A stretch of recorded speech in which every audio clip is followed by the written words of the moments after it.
This is Breezy. It's like golf, but you control the wind. And what's a golf game without fun and wacky courses? Right now, Breezy has 5 main courses. A grass course, a beach course, an ice course, a city course, and a disco course. The plan is for the game to have 6 main courses, so that can mean only one thing. It's time to make the final course. Astute viewers will remember that Breezy's last course is a volcano world, a standard developed by the Mario series that no one has dared to touch. Of course, there are some necessary components to a great volcano world: sizzling lava, an ominous dark sky, explosions everywhere, and of course, a rockin' soundtrack. I'll talk about how I added all of those and more. First, the basics. As I just established, volcano worlds tend to have a very similar aesthetic. I started off with this foreboding skybox.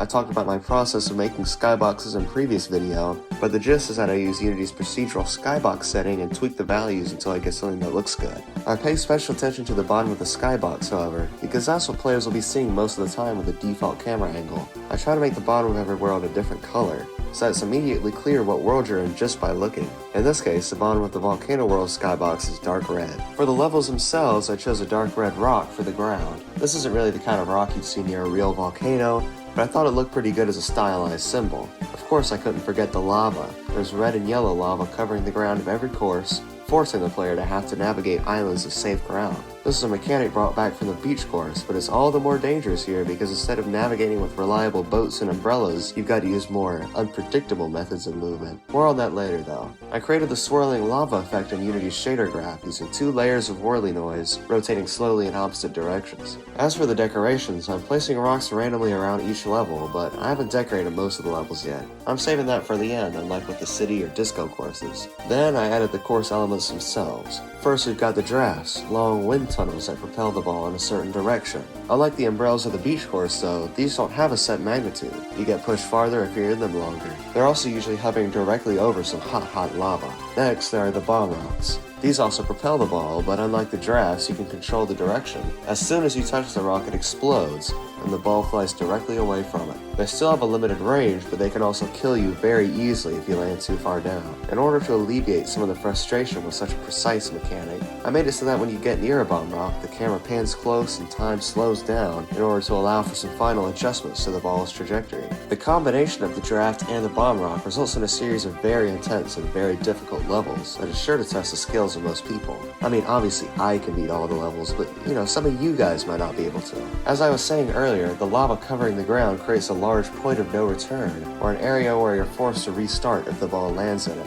You may think that this strategy is exclusive to the beach and volcano courses, but a closer inspection reveals that this is actually part of the game design of every course. Take the ice course. The snow on the ground doesn't immediately force you to restart. If it did, you wouldn't be able to make any snow jumps, which would make some levels a lot less fun. However, if you land in an area that's covered in snow, you probably won't be able to beat the level. That's what I mean by point of no return. For another example, take this level in the grass course. If you land here, you'll be able to finish the level easily. Even if you land over here, you'll probably be able to finish just fine. It'll be nearly impossible to finish the level from over here though. That's a point of no return. And the more of these there are in a level, the harder it is. Bomb rocks are so difficult because they create points of no return around 90% of their surface area, meaning they force a lot of restarts. Anyway, enough game design talk. Let's get to the fun part. The music. The song for the volcano world is probably the most inspired out of all the game's songs, even more so than the grass world's theme. You can clearly tell the inspiration of one particular franchise, and that's on purpose.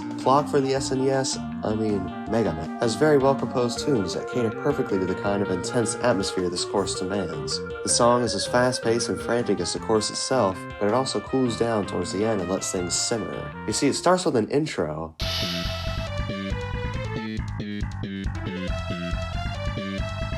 then gets straight into the action.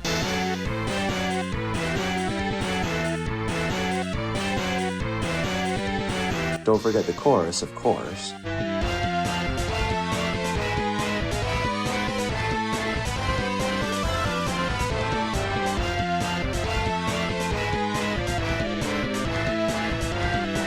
And the epic guitar solo.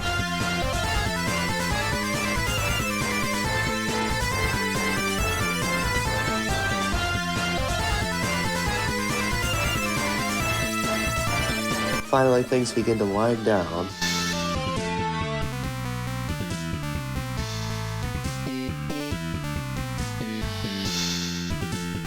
Before ramping back up one more time.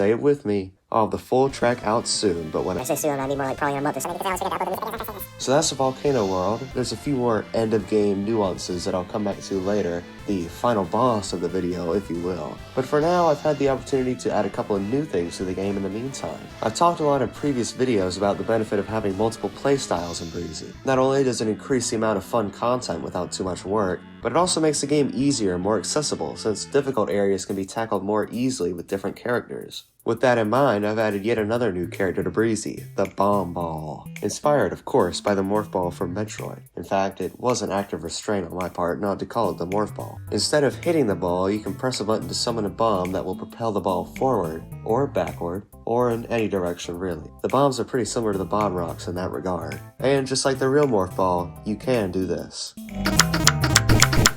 In the past, I talked about different characters acting as easy modes or hard modes depending on the situation, but the Bomb Ball offers a completely different way to play. Of course, you can cheese most levels with it, but I intend for this character to only be unlocked later on, once players have probably finished most of the levels anyway. This is truly for experts only. I've also added an opening logo animation and splash screen to Breezy. These not only provide some basic branding for the game, but they also hide the opening loading screen. The whole intro takes about 5 seconds in total, but that's really all the time needed to load into the title screen. I did this using the Unity class Async Operation. I created an operation to load the game, activate it immediately on the splash screen, then set the Allow Scene Activation flag to false, so that the title screen wouldn't cut the intro short. When the player hits space on the splash screen, I just set the Allow Scene Activation flag to true, and the title screen loads almost instantaneously. Breezy already doesn't take very long to load, but this just makes the gameplay experience even more seamless. As for the screen itself, I drew up this giant multi-layer drawing in GIMP that depicts a man about to swing the golf ball onto a massive level. And don't worry, this man will become relevant once I add the cutscenes. Oh wait, sorry, I just remembered you don't care. I made it so that when you first boot up the game, most of the splash screen is covered in clouds.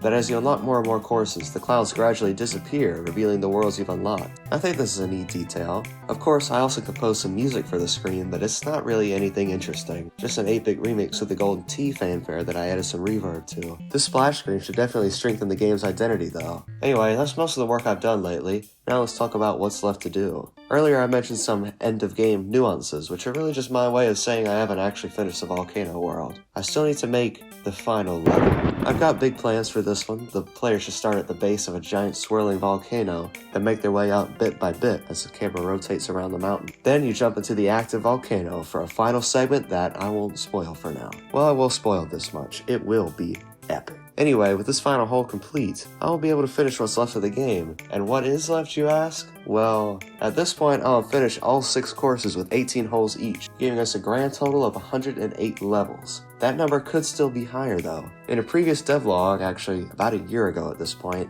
I added the game's first side course in preparation for the Halloween demo. That course is still unlockable in the game, even if it only is 6 holes. I'd like to add some more of these unlockable courses that are hidden behind golden tees. Some of these will be longer and explore more fleshed out mechanics, while some will be shorter and test out a fun little gimmick. Most of them will probably reuse assets from older levels, maybe combining them in new ways. Maybe a course where you just ride a boat through a bunch of crazy obstacle courses. Maybe a course taking place in all the rooms of a house. The possibilities are truly endless. Besides bonus courses, I'll also have plenty more unlockables for some extra flavor. I love composing new tracks for the game, so maybe some remixes or full-on new unlockable songs might be in order. I have a couple more character ideas that could get on the wackier side. Plus, I recently added the idea of custom flag designs that you could unlock. So maybe some unlockables could be flag packs with about 10 country flags from some continent. Also, the cutscenes. I've talked in the past about adding a story to the game, but once the final level is done, I'll be ready to take about a week to implement the opening and closing cutscenes along with the credits. Then there's the matter of adding all the necessary settings and marketing and publishing, and